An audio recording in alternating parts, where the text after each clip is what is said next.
ચલો નમસ્તે વિદ્યાર્થી મિત્રો, વેલકમ ટુ વેબ સંકુલ ટેટટાટ યુટ્યુબ ચેનલ. વેબ સંકુલની ટેટટાટ યુટ્યુબ ચેનલની અંદર આપ સર્વ વિદ્યાર્થી મિત્રોનું ફરી એકવાર સ્વાગત છે. વિદ્યાર્થી મિત્રો, આપણે ટાટ સેકન્ડરી અને હાયર સેકન્ડરી માટે જે ફતેહ સિરીઝ ચાલુ કરી છે એમાં ફરી આજે આપણે મળ્યા છીએ ગુજરાત જીકે. મને ખબર છે તમે બધા વાસી ઉત્તરાયણ મનાવી રહ્યા હશો, પણ 9 વાગી ગયા છે તો ઓલમોસ્ટ બધા ધાબેથી નીચે આવી ગયા હશે અને કદાચ ધાબે બેઠા હોય તો એ બધાએ વિડીયો જોઈ શકો છો, આમાં કઈ વાંધો છે નહીં.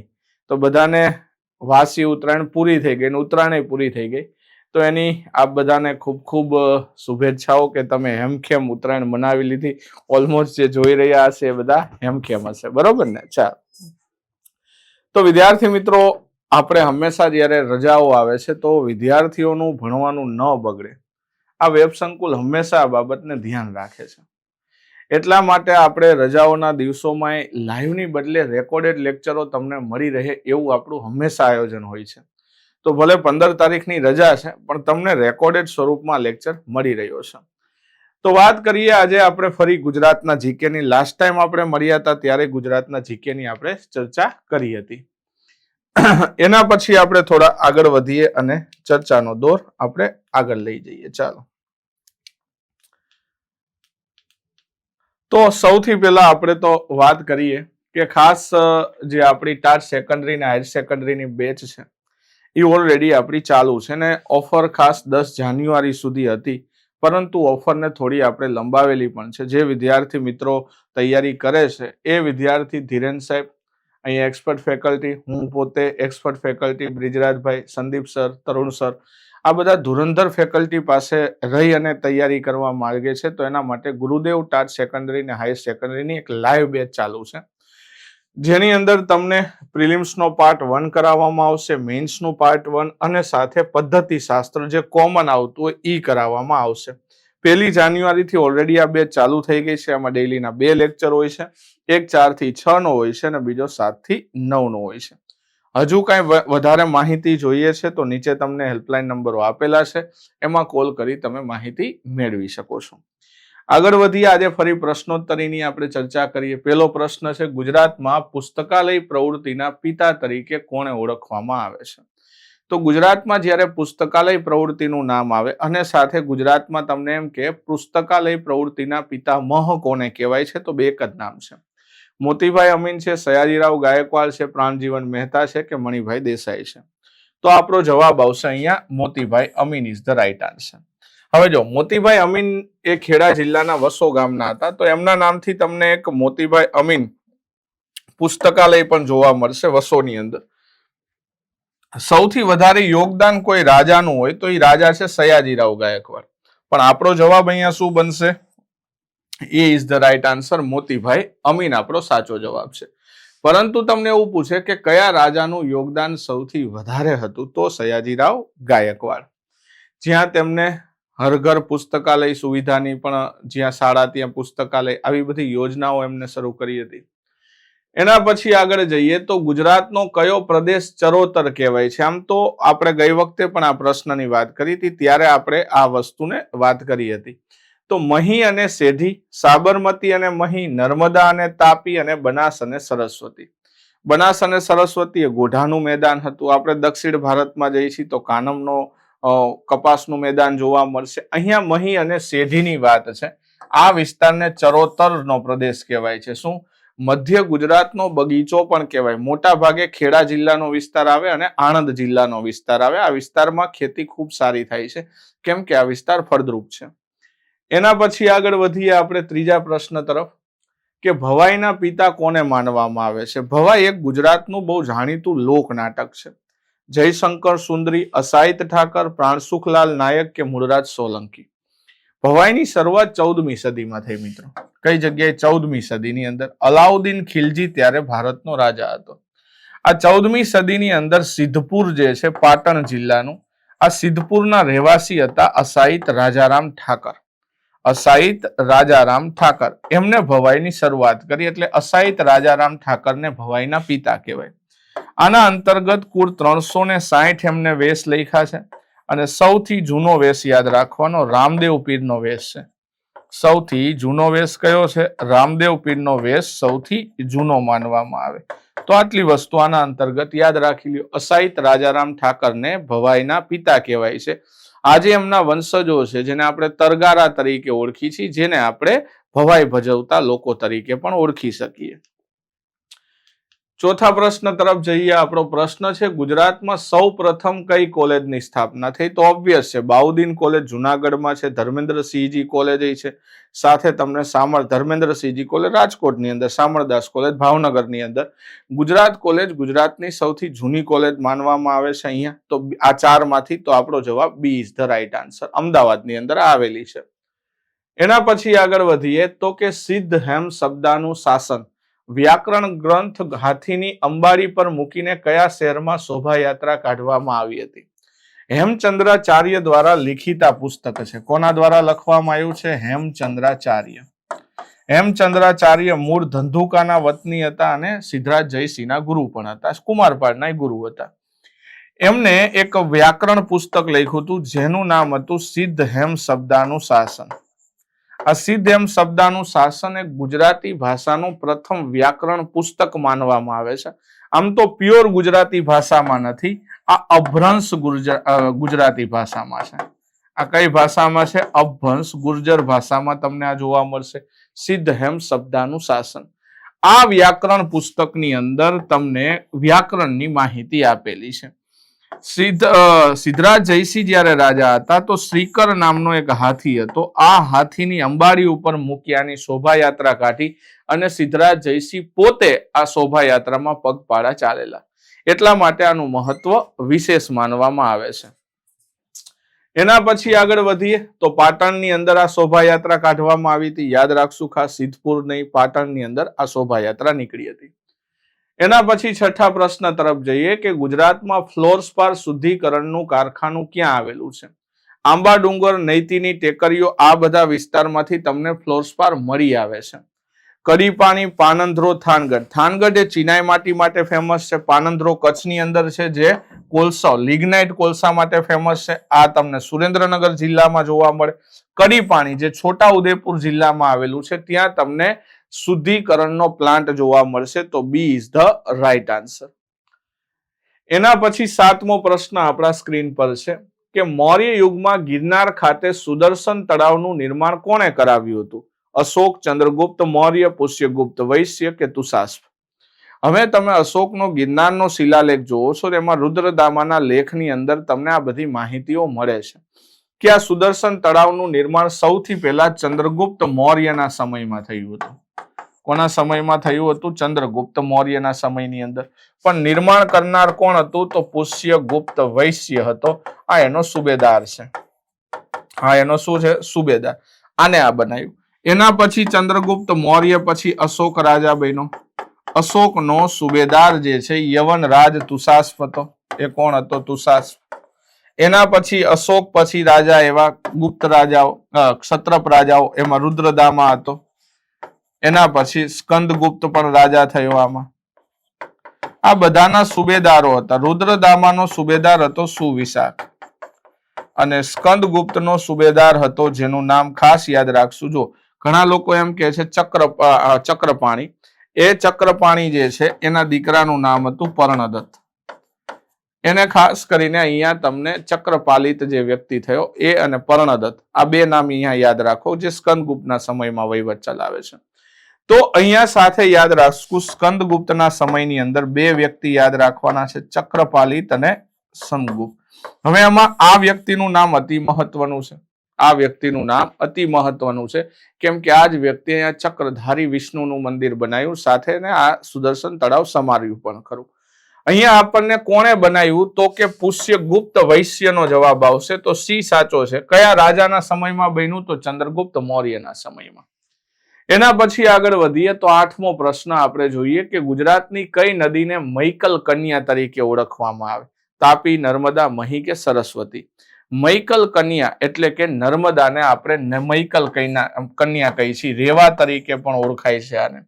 તાપીને આપણે તાપ્તી અથવા સૂર્યપુત્રી તરીકે ઓળખીએ છીએ. મહી નદી જે છે કર્કવૃતને બે વાર ઓળંગે છે. તો આ બધી, સરસ્વતી એ કુંવારિકા નદી છે. તો આ બધી નદીઓમાં આપણા માટે નર્મદા સૌથી અગત્યની નદી છે. તો ગુજરાતની જીવાદોરી સમાન, B is the right answer. 9મો પ્રશ્ન કે માનવીની ભવાઈ નવલકથા માટે પન્નાલાલ પટેલને કયો એવોર્ડ મળેલો છે? માનવીની ભવાઈ બહુ જાણીતી નવલકથા છે. આપણે લાસ્ટ ટાઈમ પણ આ પુરસ્કારોની વાત કરી હતી. સાહિત્ય અકાદમી એવોર્ડ, પદ્મભૂષણ, જ્ઞાનપીઠ એવોર્ડ કે રણજીતરામ સુવર્ણચંદ્રક. તો આ માટે અમને સાહિત્ય અકાદમી એવોર્ડ મળેલો છે, જ્ઞાનપીઠ એવોર્ડ મળેલો છે. આ બહુ જાણીતો એવોર્ડ છે, જે આપણે નિશિત કાવ્ય સંગ્રહ માટે ઉમાશંકર જોશીને આપવામાં આવ્યો હતો. એ જ એવોર્ડ 4 જ વ્યક્તિઓને મળેલા છે. તો એક ઉમાશંકર જોશી અને બીજું પન્નાલાલ પટેલનું નામ યાદ રાખી લેજો. એના પછી 10મો ક્વેશ્ચન છે, ગુજરાતમાં એકમાત્ર બ્રહ્માજીનું મંદિર ક્યાં આવેલું છે? ખેડ બ્રહ્મા, શામળાજી, સિદ્ધપુર કે ડાકોર? નામ ઉપરથી મને આવડી જાય કે એકમાત્ર બ્રહ્માજીનું મંદિર આવેલું છે ખેડ બ્રહ્મા, સાબરકાંઠાની અંદર. ગુજરાતનું એકમાત્ર મંદિર તમને જોવા મળે. આ સિવાય તમને રાજસ્થાનના પુષ્કરમાં પણ બ્રહ્માજીનું મંદિર જોવા મળે, બહુ ફેમસ છે. તો અહીંયા આપણો જવાબ A is the right answer, ખેડ બ્રહ્મા સાચો જવાબ આવશે. 11મા પ્રશ્ન તરફ જઈએ આપણે કે ગુજરાતમાં કયા સ્થળેથી હડપ્પીય સંસ્કૃતિના અવશેષો સૌ પ્રથમ મળી આવ્યા હતા? ગુજરાતમાં કયા સ્થળેથી સિંધુ ઘાટી સભ્યતાના અવશેષો સૌથી પહેલા મળ્યા? લોથલ, રંગપુર, ધોળાવીરા અને રોજડી. સૌથી પહેલા વાત આવે તો રંગપુરમાંથી આપણને અવશેષો મળ્યા છે. આ પહેલા સુરેન્દ્રનગર જિલ્લામાં હતું ખાસ કરીને, અને ધંધુકા તાલુકાની અંદર આવેલું છે આ રંગપુર. ખાસ યાદ રાખીશું આપણે. એસઆર રાવ્યાનું ઉત્ખનન કર્યું હતું 1953-54 ની અંદર. તો આપણા માટે આ જગ્યા ખૂબ અગત્યની છે. એના પછી આગળ વધીએ 12મા પ્રશ્ન તરફ કે કાંકરિયા કાર્નિવલ કયા મહિનામાં ઉજવવામાં આવે છે? કાંકરિયા કાર્નિવલ તો આપણે બધા જાણીએ છીએ, હમણાં જ કાંકરિયા કાર્નિવલ પૂરો થયો છે, જે ખાસ જાન્યુઆરી, ઓક્ટોબર, ડિસેમ્બર કે માર્ચ. તો આ કયા મહિનામાં આવે? તો ડિસેમ્બર. આપણે બધા જાણીએ છીએ કે 25 થી 31 તારીખ સુધી, 25 થી 31 ડિસેમ્બર સુધી આ કાંકરિયા કાર્નિવલનું આયોજન કરવામાં આવતું હોય છે. તો જ્યારે આવા કરંટના ઇવેન્ટ કોઈ આવતા હોય તો અહીંથી તમને પ્રશ્ન ખાસ કરીને પૂછાય છે. એટલા માટે તમારે ખાસ યાદ રાખવાનું છે કે આ વસ્તુ કરંટમાં હોય, કંઈક ફંક્શન ગુજરાતમાંથી હોય, જેમ કે અત્યારે કાઇટ ફેસ્ટિવલ થયો અમદાવાદની અંદર, ફ્લાવર શો થયો. તો આવા બધા મુદ્દાઓ પરીક્ષાની દ્રષ્ટિએ બહુ હાઇલાઇટેડ પોઈન્ટ હોય છે. એટલા માટે તમે ખાસ યાદ રાખજો. ચલો નેક્સ્ટ પ્રશ્ન તરફ આપણે વધીએ. તો અહીંયા આપણો જવાબ શું આવશે? December is the right answer, કે 25 થી 31 ડિસેમ્બર સુધી આ ઉજવવામાં આવે છે કાંકરિયા કાર્નિવલ. 13મા પ્રશ્ન તરફ જઈએ કે વડનગર એ ગુજરાતનું સૌથી જૂનું અને હયાત શહેર માનવામાં આવે છે. મોદી સાહેબનું જન્મદિવસ પણ છે ખાસ કરીને. તો આ યાદ રાખશો તો આનો જવાબ શું આવશે? ચલ, તો ખાસ કરીને અહીંયા તમે વાંચો છો કે વડનગરનું પ્રાચીન નામ શું છે? તો ખાસ કરીને આ પ્રાચીન નામ તમારે કહેવાનું છે વડનગરનું. તો વડનગરનું પ્રાચીન નામ શું હતું? આનર્તપુર, ચમત્કારપુર, આનંદપુર કે આપેલ તમામ? તો કે આ ત્રણેય જગ્યા સાચી છે. ઘણા લોકો એને આનર્તપુર કહે છે, ઘણા લોકો ચમત્કારપુર કહે છે, અને ઘણા લોકો આનંદપુર પણ કહે છે. તો ડી મારો સાચો જવાબ છે. 14મો પ્રશ્ન છે, સરસ્વતી નદીના તટ પર આવેલું બિંદુ સરોવર શાના માટે જાણીતું છે? લાસ્ટ ટાઈમ પણ આની ચર્ચા કરી હતી. સિદ્ધપુરની અંદર આ બિંદુ સરોવર આવેલું છે, જે માતૃ શ્રાદ્ધ માટે, જે શેના માટે ફેમસ છે? માતૃ શ્રાદ્ધ માટે ફેમસ છે. એટલે આને માતૃ ગયા તરીકે પણ ઓળખવામાં આવે છે. આને શું કહેવાય છે? માતૃ ગયા તરીકે પણ ઓળખવામાં આવે. તો માતૃ ગયા કહો, માતૃ શ્રાદ્ધ કહો, આ બે એક જ બાબત છે. એના પછી 15મી વાત કરી કે ગુજરાતનું કયું બંદર લોક ગેટ ધરાવતું બંદર છે? તો જો ગુજરાતમાં ઘણા બધા બંદરો છે. લોક ગેટ ધરાવતું બંદર પૂછે તમને, એના પછી બેક વોટર બંદર પૂછે, આવા પ્રશ્નો તમને પૂછે. તો જો કંડલા, મુન્દ્રા, ભાવનગર, ઓખા, અત્યારે લોક ગેટ ધરાવતું બંદર ભાવનગર છે. પરંતુ તમને એવું પૂછે કે બેક વોટર ધરાવતું બંદર કયું છે? તો પોરબંદર યાદ રાખો. ક્લિયર? ચાલો એના પછી આગળ જઈએ. તો 16મો પ્રશ્ન છે, ગીરના જંગલને કયા વર્ષમાં અભયારણ્ય તરીકે જાહેર કર્યું છે? નેશનલ અભયારણ્ય નહીં, ખાલી અભયારણ્ય પૂછ્યું છે. તો ખાલી અભયારણ્ય જયારે પૂછેલું છે તો 60, 1965, 1972 કે 75? આપણો જવાબ આવશે 1965. પરંતુ તમને નેશનલ પાર્ક પૂછે છે તો 1975 જવાબ આવશે. તો મારો જવાબ શું બનશે? D is the right answer. એના પછી આગળ વધીએ 17મા પ્રશ્ન તરફ કે ગુજરાતમાં કયા પ્રદેશના ઘઉં પ્રખ્યાત છે? તો કાનમ, ભાલ, ચરોતર કે વાગડ? તો ગુજરાતમાં ખાસ કરીને ભાલિયા ઘઉં કે જેને આપણે જીઆઈ ટેગ પણ આપેલો છે એવા ઘઉં, કેમ કે શિયાળાની અંદર આને પિયત કરવાની જરૂર નથી. માત્ર જે વાતાવરણમાં ભેજ હોય એ ભેજથી પાકી જાય છે.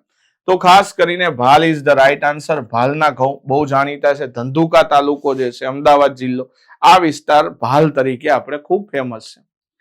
એના પછી આગળ વધીએ. જીગર અને અમી નવલકથાના લેખક કોણ છે? આ બહુ જાણીતી નવલકથા છે. ચુનીલાલ મડિયા, ચુનીલાલ શાહ, જ્યોતિન્દ્ર દવે કે અશ્વિની ભટ્ટ? તો આ નવલકથા છે એના લેખક છે ચુનીલાલ શાહ. ચુનીલાલ મડિયાની આપણે ગઈ વખતે એક નવલકથા જોઈ હતી જે બહુ ફેમસ છે, લીલુડી ધરતી, કે જેના ઉપર ગુજરાતની પ્રથમ રંગીન ફિલ્મ બનેલી છે. એના પછી 19મા પ્રશ્ન તરફ જઈએ કે ગુજરાતની સૌ પ્રથમ રિફાઇનરી ક્યાં બની હતી? તો ગુજરાતની સૌ પ્રથમ રિફાઇનરી જામનગર, હજીરા, કોયલી કે વાડીનાર? વાડીનાર રિફાઇનરી છે એસઆર કંપનીની, પણ આપણો જવાબ અહીંયા આવશે કોયલી. કોયલી વડોદરા જિલ્લામાં આવેલી છે, જે ગુજરાતની સૌ પ્રથમ રિફાઇનરી માનવામાં આવે છે. એના પછી 20મો પ્રશ્ન કે રવિશંકર મહારાજનું જન્મસ્થળ કયું છે?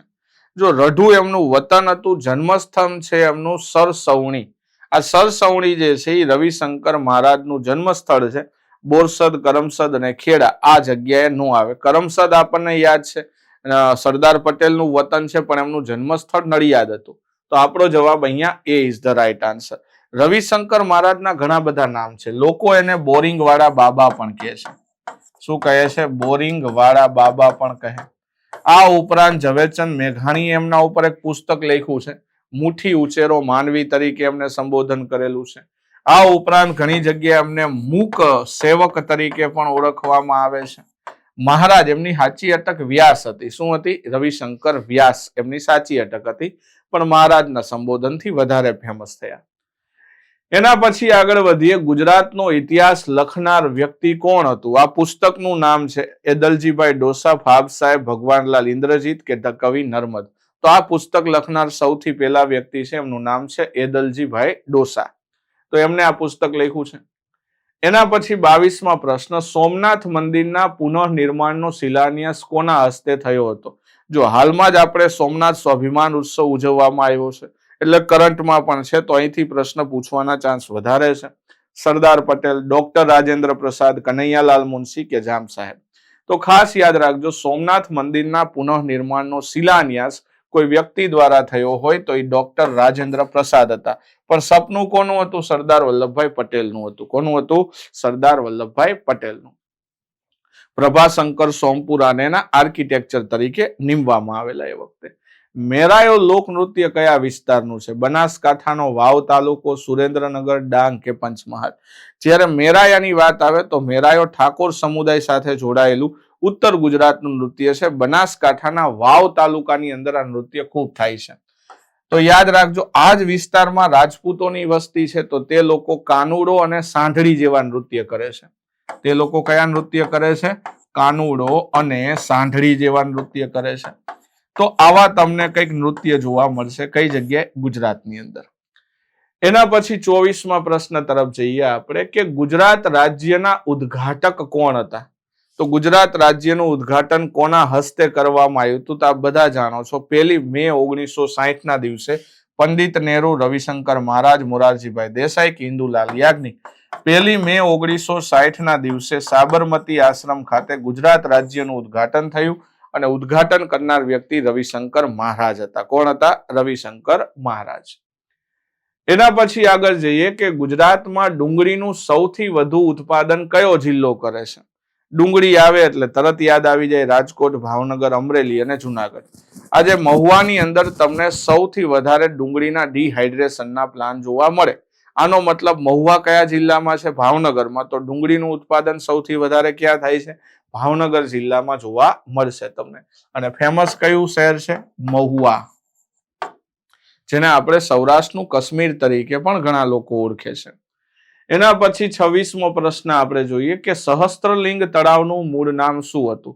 પાટણની અંદર આવેલું આ શિવાલય છે. પેલા દુર્લભ સરોવર તરીકે ઓળખાતું પેલું જ સાચું છે. કર્ણસાગર સરોવર અહીંયા નો આવે, એ અમદાવાદમાં આવે. સિદ્ધ સરોવર અને બિંદુ સરોવર. બિંદુ સરોવર આપણે ક્યાં જોયું? સિદ્ધપુરમાં. તો અહીંયા દુર્લભ રાજે બનાવ્યું એટલે દુર્લભ સરોવર હતું. સમય જતા જ્યારે સહસ્ત્રલિંગ તળાવનું નિર્માણ થયું ત્યારે રાજા હતા સિદ્ધરાજ જયસિંહ.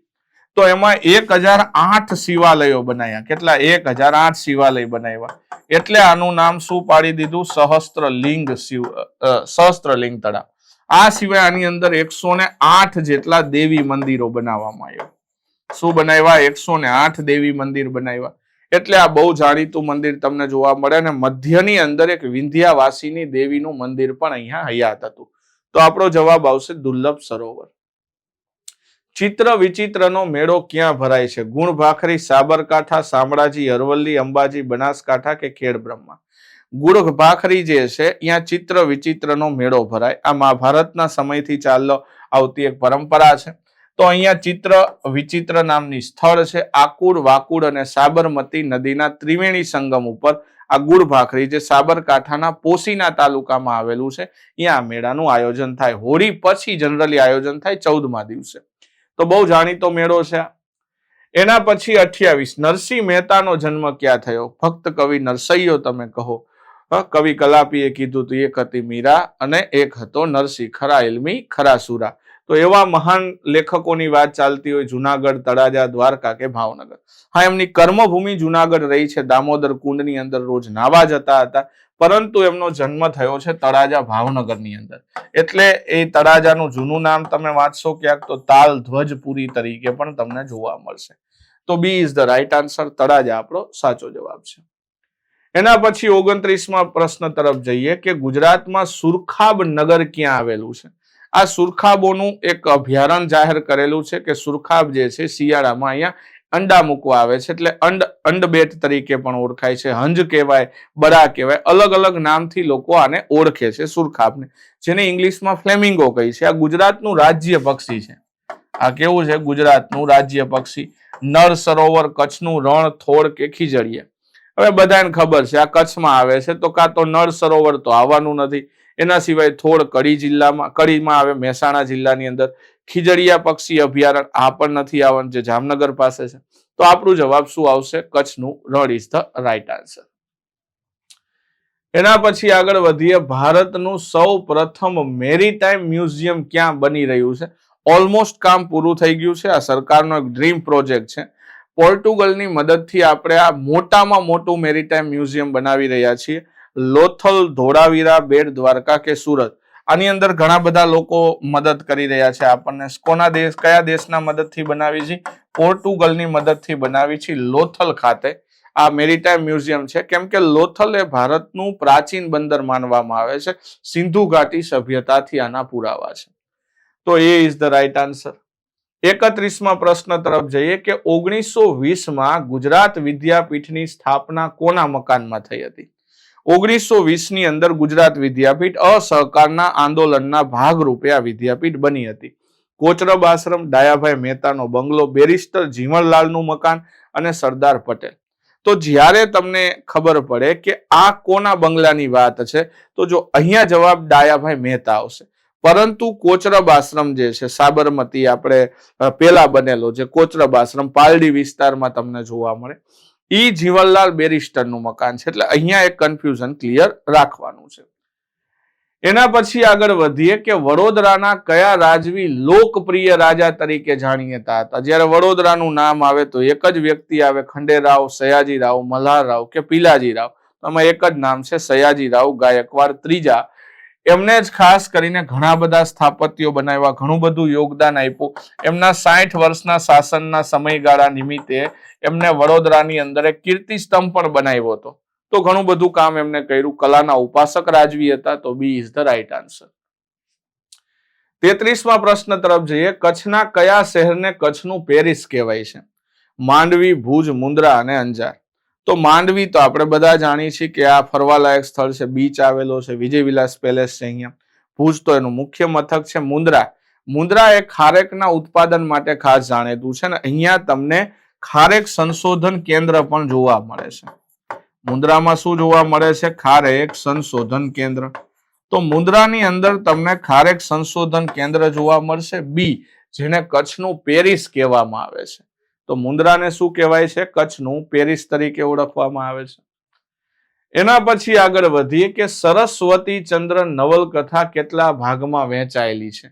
આ ગુજરાતી સાહિત્યની પ્રથમ બૃહદ નવલકથા છે. આ કેવી નવલકથા છે? બૃહદ નવલકથા છે. આ સરસ્વતી ચંદ્ર જે છે ગોવર્ધન રામ ત્રિપાઠી એમની જાણીતી નવલકથા છે. કુમુદ ને આ બધા પાત્રો તમને અંદર જોવા મળે. તો આ 4 ભાગની અંદર વહેંચાયેલી એક નવલકથા છે. કેટલા ભાગ છે આના? ટોટલ 4. આના ઉપર ફિલ્મો પણ બનેલા છે, સિરિયલો પણ બનેલી છે. તો બહુ ફેમસ નવલકથા છે. એના પછી 35મું, દાંડી કૂચ દરમિયાન ગાંધીજીની ધરપકડ કયા ગામેથી થઈ? તો દાંડી જે નવસારીની અંદર આવેલું છે, ગાંધીજી પોતે ત્યાં જાય છે મીઠાનો જે કાયદો છે એને તોડવા માટે. કરાડી, રાસ, સુરત કે નવસારી? રાસ ગામથી સરદાર પટેલની ધરપકડ થઈ. કરાડી ગામેથી કોની? તો કે મહાત્મા ગાંધીની ધરપકડ થઈ. તો આપણો જવાબ A is the right answer. આ પછી દાંડી કૂચ પછીની વાત છે. એના પછી 36માં વાત કરીએ, ગુજરાતનું કયું શહેર અત્તરની નગરી તરીકે ઓળખાય છે? અત્તરની નગરી કહો, ફૂલોનું શહેર કહો, સુગંધી શહેર કહો, નવાબી શહેર કહો, આ બધા એક જ શહેરના નામ છે. તો એ તમને બધાને ખબર હોય, પાલનપુર, કનોજ, સુરત કે જામનગર. તો બનાસકાંઠા જિલ્લાનું મુખ્ય મથક એટલે પાલનપુર, અને અત્તરોની નગરી કે ફૂલોનું શહેર કે સુગંધી નગરી તરીકે પણ ઓળખવામાં આવે છે. એના પછી 37મો પ્રશ્ન, કવિ નર્મદનું ઉપનામ શું હતું? પ્રેમ શૌર્ય, ઘનશ્યામ, સ્નેહરશ્મિ, સવ્યસાચી. તો કવિ નર્મદનું ઉપનામ આવે એટલે બધાને આવે પ્રેમ અને શૌર્યના કવિ તરીકે જાણીતા છે. તો એ ઇઝ ધ રાઈટ આન્સર. જેને આપણું ગુજરાતનું રાજકીય ગીત ગરવી ગુજરાત લખ્યું છે એવા કવિની વાત છે. એના પછી વાત કરી, બારડોલી સત્યાગ્રહ ક્યારે થયો? તો બહુ જાણીતો સત્યાગ્રહ છે બારડોલી, અને આ સત્યાગ્રહ સરદાર પટેલથી વધારે ફેમસ રહ્યો, કેમ કે વલ્લભભાઈ પટેલને સરદારનું બિરુદ મળે છે. તો આ બારડોલી સત્યાગ્રહ જે છે 1928 ની અંદર થાય છે સુરતની અંદર. તો આ બહુ જાણીતો સત્યાગ્રહ છે અને આપણે બધા જાણીએ છીએ સરદાર પટેલ સાથે જોડાયેલો સત્યાગ્રહ. ગુજરાતમાં વિદ્યાનગરીની સ્થાપના કોણે કરી હતી? સરદાર પટેલ, ભાઈ કાકા, ત્રિભુવનદાસ પટેલ, HM પટેલ. જ્યારે આ પ્રશ્ન આવે કે વિદ્યાનગરી એટલે કે વિદ્યાનગર આણંદમાં આવેલું છે તે. હવે વિદ્યાનગર બનાવવા પાછળ જો કોઈ મોટું યોગદાન હોય તો એ ઓબ્વિયસ છે સરદાર વલ્લભભાઈ પટેલનું જ હતું. પરંતુ એમાં બનાવનાર વ્યક્તિમાં નામ હોય તો ભાઈ કાકા અને ભીખાભાઈ. ભાઈ કાકા અને ભીખાભાઈ જે છે એમને આ શહેરની સ્થાપના કરી. એટલે બહુ જાણીતી આ જગ્યા છે. લોકો ઘણા બધા અહીંયા ભણવા માટે દૂર દૂરથી આવતા હોય છે. તો આપણો જવાબ આવશે B is the right answer. એના પછી 40મા પ્રશ્ન તરફ જઈએ આપણે. ગુજરાતનું સર્વપ્રથમ બાળ સંગ્રહાલય કયું છે? ગિરધરભાઈ બાળ સંગ્રહાલય, વોટસન મ્યુઝિયમ, બરોડા મ્યુઝિયમ કે સાયન્સ સિટી? જો ગુજરાતમાં બાળકો માટેના સંગ્રહાલય બહુ ઓછા છે. એક ગિરધરભાઈ મહેતા બાળ સંગ્રહાલય જોવા મળે અમરેલીની અંદર, અને બીજું એક સંગ્રહાલય તમને જોવા મળશે ધીરજબેન પરીખ બાળ સંગ્રહાલય. ધીરજબેન પરીખ બાળ સંગ્રહાલય. આ ધીરજબેન પરીખ બાળ સંગ્રહાલય છે, આ આવેલું છે કપડવંજ ખેડા સંગ્રહાલય. આ ક્યાં આવેલું છે? કપડવંજ ખેડાની અંદર છે. તો કપડવંજ ખેડામાં તમને ધીરજબેન પરીખ બાળ સંગ્રહાલય જોવા મળે, અને અમરેલીમાં ગિરધરભાઈ મહેતા બાળ સંગ્રહાલય જોવા મળે. તો આપણો જવાબ A is the right answer. 41મા પ્રશ્ન તરફ જઈએ કે ઘુમલી કયા વંશની રાજધાની હતી? ઘુમલી એ બહુ પ્રાચીન શહેર છે. ઘુમલી એ બહુ પ્રાચીન શહેર છે. આના ઘણા બધા અલગ અલગ નામ મને જાણવા મળે છે. ઘણી જગ્યાએ આને ભૂતાંબલિકા તરીકે ઓળખવામાં આવતું, ઘણી જગ્યાએ ભભૂતપલ્લી તરીકે ઓળખવામાં આવતું. તો દ્વારકા જિલ્લાના ભાણવડ તાલુકામાં આવેલું આ શહેર સોલંકી, જેઠવા, ચાવડા કે મૈત્રક? તો જેઠવા રાજાઓની રાજધાની રહ્યું છે. તો બી આપણો સાચો જવાબ છે. સોલંકી રાજાઓની રાજધાની પાટણ હતું. ચાવડાઓ એમાં પંચાસર જે વનરાજ ચાવડા, મૈત્રકોની વલભીપુર હતું જે ભાવનગરમાં હતું. એના પછી 42માં ગુજરાતમાં સૌથી મોટું ખેત ઉત્પાદન બજાર એપીએમસી ક્યાં આવેલું છે?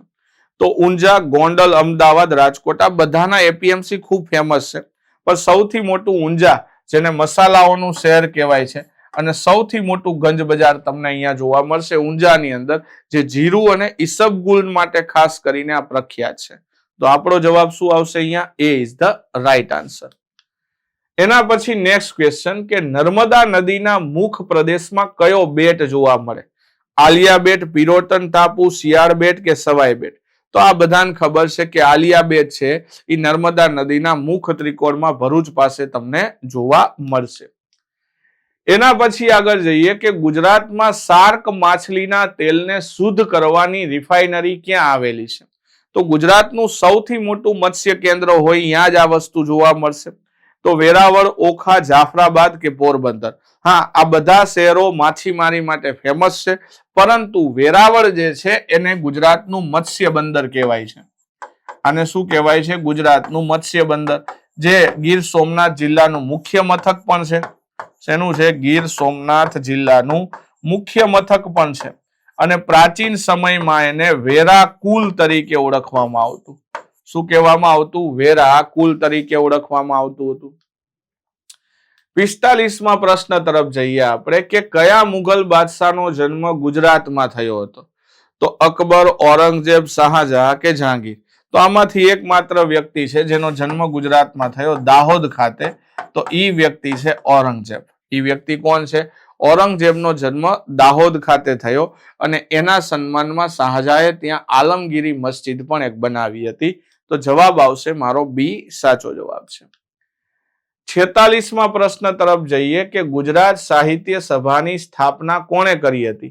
રણજીતરામ વાવાભાઈ મહેતા, ગાંધીજી, કમા મુનશી કે આનંદ શંકર ધ્રુવ? બધા મોટા સાહિત્યકારો છે, પણ ગુજરાત સાહિત્ય સભા કે જેના દ્વારા રણજીતરામ સુવર્ણ ચંદ્રક પણ એનાયત કરવામાં આવે છે, તો આપણો જવાબ શું આવશે? રણજીતભાઈ વાવાભાઈ મહેતા, એમના દ્વારા આની સ્થાપના કરવામાં આવી હતી. એના પછી 47મો પ્રશ્ન છે આપણી પાસે, ભૂચર મોરીનું યુદ્ધ કોની વચ્ચે લડાયું હતું? બહુ જાણીતું યુદ્ધ છે, ગુજરાતનું પાણીપત કહેવાય છે. આ યુદ્ધને શું કહેવામાં આવે છે? તો કે ગુજરાતના પાણીપત તરીકે ઓળખવામાં આવે છે આને. મુઝફ્ફર શાહ અને અકબરના સૈન્ય વચ્ચે, જામ સત્તાજી અને અકબરના સેનાપતિ મિર્ઝાજી કોકા વચ્ચે, મરાઠા અને મુઘલો વચ્ચે કે બાબી અને ગાયકવાડો વચ્ચે? તો આપણે બધા જાણીએ છીએ કે જામ સત્તાજી અને મિર્ઝા અજીજ કોકા. મુઝફ્ફર શાહ ત્રીજો જે છે એ મુઝફ્ફર શાહ ત્રીજો જ્યારે જામ સત્તાજીના શરણોમાં જાય છે, તો એને બચાવવા માટે આ યુદ્ધ ખેલવામાં આવ્યું હતું. 48મો પ્રશ્ન છે, આઝાદી પછી સૌરાષ્ટ્ર રાજ્યના પ્રથમ મુખ્યમંત્રી કોણ હતા? તો જ્યારે આપણો દેશ આઝાદ થયો ત્યારે અલગ અલગ આવી રીતે ગુજરાત રાજ્ય નહોતું, ત્યારે સૌરાષ્ટ્ર રાજ્ય હતું, અને એની અંદર અલગ અલગ 6 જિલ્લાઓ હતા: ગોહિલવાડ, ઝાલાવાડ, કાઠિયાવાડ, મધ્ય સોરઠ, સોરઠ, રાજકોટ એની રાજધાની હતી. અને એ વખતે સૌરાષ્ટ્રના મુખ્યમંત્રી પ્રથમ હતા ઉછંગરાય ઢેબર. તો કોણ હતા? ઉછંગરાય ઢેબર. રતુભાઈ અદાણીને કઈ રીતે યાદ રાખવાના? તો કે જે આરઝી હુકુમત બનાવવામાં આવી હતી જુનાગઢને આઝાદ કરવા, એના સર સેનાપતિ હતા. બળવંતરાય મહેતા, આ પણ ગુજરાતના મુખ્યમંત્રી રહી ચૂકેલા છે. રસિકલાલ પરીખ સૌરાષ્ટ્રના બીજા મુખ્યમંત્રી હતા. સૌરાષ્ટ્રના 1954 થી 56 સુધી મુખ્યમંત્રી કોણ રહ્યા? રસિકલાલ પરીખ રહ્યા. તો ઈ પણ એક યાદ નામ રાખજો, પણ અત્યારે જવાબ આવશે આપણો એ, ઉછંગરાય ઢેબર. 49માં પ્રશ્ન તરફ જઈએ કે ગુજરાતની કઈ વાવ નંદા પ્રકારની ગણાય? તો જો ગુજરાતમાં વાવના 4 પ્રકાર છે. 1 મુખ હોય, 2 મુખ હોય, 3 મુખ હોય અને 4 મુખ હોય. એક 1 મુખ વાળી વાવ હોય, એક 2 મુખ વાળી વાવ હોય, એક 3 મુખ વાળી વાવ હોય, અને એક 4 મુખ વાળી વાવ હોય. જે 1 મુખ વાળી વાવ હોય તો આને નંદા પ્રકારની વાવ કહેવાય. 2 મુખ વાળી વાવ હોય તો એને ભદ્રા પ્રકારની વાવ કહેવાય. 3 મુખ વાળી હોય તો એને જયા પ્રકારની વાવ કહેવાય. અને 4 મુખ વાળી હોય તો એને વિજયા પ્રકારની વાવ કહેવાય. હવે જો ગુજરાતમાં સૌથી જાણીતી વાવ નંદા પ્રકારની વાવ કઈ? તો કે રાણકી વાવ. રાણકી વાવ યાદ રાખો, નંદા પ્રકારની છે, હાલ આમાં એક જ પ્રવેશ દ્વાર છે. ભદ્રા પ્રકારની વાવ યાદ રાખો, દાદા હરિની વાવ યાદ રાખો. કઈ યાદ રાખો? દાદા હરિની વાવ. જયા પ્રકારની વાવ યાદ રાખો, અડાલજની વાવ. અડાલજની વાવ. અને વિજયા વાવ યાદ રાખો, ચોમુખી અથવા તો ચોબારી વાવ. આ તમને જોવા ક્યાં મળશે? તો કે ચોટીલા પાસે જોવા મળે, સુરેન્દ્રનગર. તો અહીંયા આપણો જવાબ નંદા પ્રકાર. આટલી વાવ યાદ રાખો એટલે બધા પ્રશ્નો અહીંથી જ આવે મોટા. આ સિવાય બધી વાવ મોટા ભાગે આપણે ત્યાં નંદા પ્રકારની જ છે. આના સિવાય કોઈ પણ વાવ પૂછે તમે તો તમે નંદા પ્રકાર જવાબ લખી શકો, કેમ કે એ એક રૂટીન જવાબ થઈ ગયો કે એ મોટા ભાગે તમારું કામ સાચું પાડી દે. તો અહીંયા તમને જ્યારે કઈ નથી સમજાતું ત્યારે નંદા લખી શકો. તો આ એક વાવ યાદ રાખશું આપણે. B is the right answer, જે પાટણ જિલ્લામાં છે. એના પછી પૃથ્વી વલ્લભ નવલકથાના લેખક કોણ છે? બહુ જાણીતી નવલકથા છે. કમા મુનશી હોય, રમણભાઈ દેસાઈ હોય, ધૂમકેતુ હોય કે ઝવેરચંદ મેઘાણી. તો આપણે બધા જાણીએ છીએ જય સોમનાથ, સોમનાથનો નાથ, અને આ એક નવલકથા જેના લેખક છે કનૈયાલાલ માણેકલાલ મુનશી. એના પછી આગળ વધીએ. ગુજરાતમાં સાસુ વહુની વાવ ક્યાં આવેલી છે? જો સાસુ વહુની વાવ તમને પૂછે, કલેશ્વરી, પાટણ, ડભોઈ કે વઢવાણ. કલેશ્વરી એ પુરાતત્વીય સ્થળ છે, મહીસાગર જિલ્લામાં આવેલ. લુણાવાડા મહીસાગરનું મુખ્ય મથક છે. આ સિવાય તમને સાસુ વહુના દેરાય જોવા મળે. શું જોવા મળે? સાસુ વહુના દેરા. આ તમને જોવા મળશે, ખાસ કરીને યાદ રાખજો, કાવી કંબોઈ ખાતે, ભરૂચ જિલ્લામાં. આ ક્યાં જોવા મળે? કાવી કંબોઈ, ભરૂચમાં. આ સિવાય તમને સાસુ વહુના પાળિયા જોવા મળે. શું જોવા મળે? સાસુ વહુના પાળિયા. આ મારા ગામ હળવદમાં છે. આ ક્યાં છે? મારા ગામ હળવદની અંદર. આ સિવાય તમને સાસુ વહુના ઓરડા જોવા મળે. ઘણા લોકો આને ગોખલા પણ કહે છે. તો આ તમને જોવા મળશે વિરમ ગામની અંદર. આ ક્યાં જોવા મળે? વિરમ ગામમાં. તો આવા બધા નામ યાદ રાખવાના. તો મારો જવાબ A is the right answer. 52મો ક્વેશ્ચન તમને જોવા મળે. વાંસદા નેશનલ પાર્ક ક્યાં આવેલું છે? બહુ જાણીતું નેશનલ પાર્ક છે. ડાંગ, નવસારી, વલસાડ કે તાપી. તો આ તમને જોવા મળશે નવસારી જિલ્લાની અંદર, વાંસદા નેશનલ પાર્ક. એના પછી અમદાવાદમાં હઠીસિંહના દેરા કયા તીર્થંકરને સમર્પિત છે? ઋષભદેવ, પાર્શ્વનાથ, ધર્મનાથ કે મહાવીર સ્વામી. ખાસ કરીને જ્યારે હઠીસિંહના દેરાની વાત આવે તો હઠીસિંહના દેરા હરકુંવર શેઠાણીએ બનાવ્યા હતા. કોને બનાવ્યા હતા? હરકુંવર શેઠાણીએ. આ દેરાઓ ધર્મનાથજીને સમર્પિત છે. કોને સમર્પિત છે? ધર્મનાથજીને. એના પછી આગળ જઈએ કે ગુજરાતનું કયું શહેર જહાજ ભાંગવાના ઉદ્યોગ માટે નહીં પણ જહાજ બાંધવાના ઉદ્યોગ માટે ડેવલપ થઈ રહ્યું છે? અલંગ, સચાણા, હજીરા કે મુન્દ્રા. જહાજ બનાવવાનો ઉદ્યોગ ગુજરાતમાં ઘણી જગ્યાએ છે. માંડવીમાં પણ પેલા જહાજ બનતા, સચાણામાં પણ બનતા, હજીરામાં પણ. હાલ કયું શહેર ફેમસ છે? તો હાલ આપણું હજીરા, જે સુરત પાસે આવેલું છે, એ ખાસ જાણીતું છે. એના પછી અલંગ તો આપણને બધાને શિપ બ્રેકિંગ યાદ છે. કલમના ખોળે માથું, આ પ્રતિજ્ઞા કોને લીધી હતી? તો ખાસ કરીને પોતાનો સાહિત્ય પ્રેમ વ્યક્ત કરવા. કવિ નર્મદ, દલપતરામ કલાપી કે સુરેશ દલાલ. તો આમાં સૌથી મોટા કવિ એટલે નર્મદ, કે જેમને આ પ્રતિજ્ઞા લીધી હતી, સુરતના નર્મદ. એના પછી આગળ જઈએ તો 56મો પ્રશ્ન છે. મૈત્રક વંશની સ્થાપના કોણે કરી હતી? સેનાપતિ ભટ્ટાક, ધ્રુવસેન, ધરસેન કે શિલાદિત્ય. મૈત્રક વંશની સ્થાપના કરનાર સેનાપતિ વિજયન ભટ્ટારક હતો. આ લોકો ગુપ્ત રાજાઓના સામંત હતા. સમય જતા ગુજરાતને એક સ્વતંત્ર રાજતંત્ર આપ્યું, એટલે આ વ્યક્તિને ગુજરાતનો આદ્ય પુરુષ કહેવાય છે. સેનાપતિ ભટ્ટારકને શું કહેવાય છે? ગુજરાતના આદ્ય પુરુષ તરીકે ઓળખવામાં આવે છે. એના પછી 57મો પ્રશ્ન છે આપણો કે ગુજરાતમાં પારસીઓનું કાશી એટલે કયું છે? તો ગુજરાતની અંદર સંજાણ, ઉદવાડા, નવસારી કે સુરત. કે જ્યારે અનુમૈત્રક કાળ ચાલુ હતો એ સમયમાં પારસીઓ જે છે એ ગુજરાત આવે છે, અને એ ગુજરાતમાં આવીને ઉદવાડા ખાતે સંજાણ બંદરે ઉતરા અને ઉદવાડામાં પોતાના આતશે બહેરામ જે છે એને પારસી અગિયારીની અંદર સ્થાપી દે છે. એટલે આ જગ્યા આતશે બહેરામ થી જાણીતી હોવાથી ઉદવાડા, જે વલસાડ જિલ્લામાં આવેલું છે, આને પારસીઓનું કાશી કહેવાય છે. કયા જિલ્લામાં છે? વલસાડ જિલ્લામાં. એના પછી 58મા પ્રશ્ન તરફ જઈએ કે ગાંધીનગરની ડિઝાઇન કયા મુખ્ય આર્કિટેક્ચરે કરી હતી? લા કાર્બુઝિયર, એચ કે મેવાડા, બાલકૃષ્ણ દોશી અને ચાર્લ્સ કોરિયા. અહીંયા તમારે એક જ નામ પસંદ કરવાનું છે, એટલે લા કાર્બુઝિયર જે ફ્રેન્ચ આર્કિટેક્ચર હતા.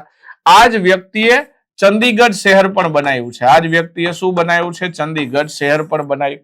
આને મદદ કરનાર વ્યક્તિ હતા બાલકૃષ્ણ વિઠ્ઠલભાઈ દોશી. આ બંને ભેગા થઈને પણ આપણે એક જ જવાબ પસંદ કરવાનો છે, એટલે ચાર્લ્સ કાર્બુઝિયર, લા કાર્બુઝિયર આવશે અહીંયા. આપણો જવાબ શું આવશે? લા કાર્બુઝિયર. આ સાચો જવાબ છે. ઓકે, HK મેવાડા નહીં. ચલો એના પછી આગળ વધીએ આપણે. તો કે ગુજરાતી સાહિત્યમાં સોનેટ પ્રકાર લાવનાર કોણ હતા? તો બકર ઠાકોર, બળવંતલાલ કલ્યાણરાય ઠાકોર, ઉમાશંકર જેઠાલાલ જોશી, સુંદરમ નાનાલાલ. તો આપણે બધા જાણીએ છીએ. સૌથી પહેલા ભણકારા સોનેટ, તો એ ઇટાલીનો એક સાહિત્ય પ્રકાર છે આ, અને બકર ઠાકોર એના પિતા કહેવામાં આવે છે. ભણકારા બહુ જાણીતું સોનેટ છે. એના પછી 60મો પ્રશ્ન કે ગુજરાતનો કયો પ્રદેશ સુવર્ણપર્ણની ભૂમિ કહેવાય છે? ભાલ, ચરોતર, કાનમ કે વાગડ? તો ગુજરાતનો સુવર્ણ પાનની ભૂમિ એટલે કે સોનેરી પાનનો મલક તરીકે જાણીતો છે ચરોતર. કેમ? તો કે આ તમાકુના ઉત્પાદન માટે જાણીતો છે, એટલા માટે આ વિસ્તારને સોનેરી પાનનો મુલક કહેવાય છે. તો આ બધા પ્રશ્નોની આજે આપણે ચર્ચા કરી. ખાસ કરીને જીકે ની અંદર આ તમને બહુ મદદરૂપ થાય એવા પ્રશ્નો છે. જે વિદ્યાર્થી મિત્રો જીકે ની તૈયારી કરતા હોય, હવે જીકે એક દરિયા જેવો વિષય છે ને, કે આમાં તમે જેટલું કરો એટલું ઓછું પડે. ગમે એટલું તમે કરો, આમાં ઓછું પડે. એટલા માટે આપણે મેક્સિમમ જેટલું આપણાથી થાય સારું આપવાનો એવો આપણે તમને પ્રયત્ન કરી રહ્યા છીએ. તો જે વિદ્યાર્થી મિત્રો ટાટ હાયર સેકન્ડરી અને સેકન્ડરી આ બંનેની તૈયારી કરે છે, ઇંગ્લિશ એમનો વિષય છે, તો કન્ટેન્ટ, મેથડ બંનેનો સમાવેશ થઈ જાય, પ્રિલિમ અને મેઇન્સનો સમાવેશ થઈ જાય એવો આપણે એક સ્માર્ટ કોર્સ આપણા અંદર મૂકી દીધો છે, જેમાં તમને 1, 2, 4, 6, 8 માર્કના પ્રશ્નો પણ છે, વોકેબ પણ આવી જશે, 11, 12ના પાઠ્યપુસ્તકો, અહીંયા તમને ધોરણ 10ના પાઠ્યપુસ્તક અને 9ના પાઠ્યપુસ્તકોનો સમાવેશ થઈ જશે. બધું જે ટેક્સ્ટ બુક આધારિત કન્ટેન્ટ છે એ કવર થઈ જશે. આ તમે ખરીદવા માંગતા હોય તો 1499 રૂપિયામાં 6 મહિનાની વેલિડિટી માટે તમને મળી જશે. જો તમને કઈ ડાઉટ છે તો નીચે હેલ્પલાઇન નંબરો આપેલા છે, એમાં ફોન કરીને માહિતી મેળવી શકો છો. આના માટે વેબ સંકુલ ઓફિશિયલ તમારે ચેનલ ડાઉનલોડ કરવી પડશે. આ માટે તમારે વેબ સંકુલ ઓફિશિયલ આપણી જે એપ્લિકેશન છે એ ખાસ કરીને ડાઉનલોડ કરવી પડશે. ઓકે, તો વિદ્યાર્થી મિત્રો અહીંયા સુધી રાખીએ. આપણે મળીશું ફરી પાછા આપણે નેક્સ્ટ લેક્ચરોની અંદર. જીકે ની સફર આપણી આવી રીતે ચાલુ રહેશે, ધીમે ધીમે. અને રજા હતી છતાં પણ આપના માટે એક રેકોર્ડેડ લેક્ચર મૂકી દીધો છે, કે જેથી આપનું ભણવાનું વચ્ચે કંઈ ડિસ્ટર્બ ન થાય. જે આપણી સિરીઝ છે આખી કન્ટિન્યુ રહે, એ આપણી ખાસ વિશેષતા છે. હવે વેબ સંકુલ હંમેશા જ્યારે કોઈ સિરીઝ લોન્ચ કરે છે તો આપણી મુખ્ય વિશેષતા એ જ રહી છે, આપણે એ સિરીઝને પૂરતો ન્યાય આપી છે, એ સિરીઝને સમયસર પૂરી કરીએ છીએ, વચ્ચે રજાઓ આવે તો એને તોડતા નથી, કન્ટિન્યુ રાખીએ છીએ. ઓકે, તો ચલો વિદ્યાર્થી મિત્રો રજા લો, મળીશું ફરી પાછા આપણે આવી જ કઈ અવનવી માહિતીઓ સાથે. ત્યાં સુધી જોતા રહો વેબ સંકુલ. Thank you so much. જય હિન્દ, જય ભારત.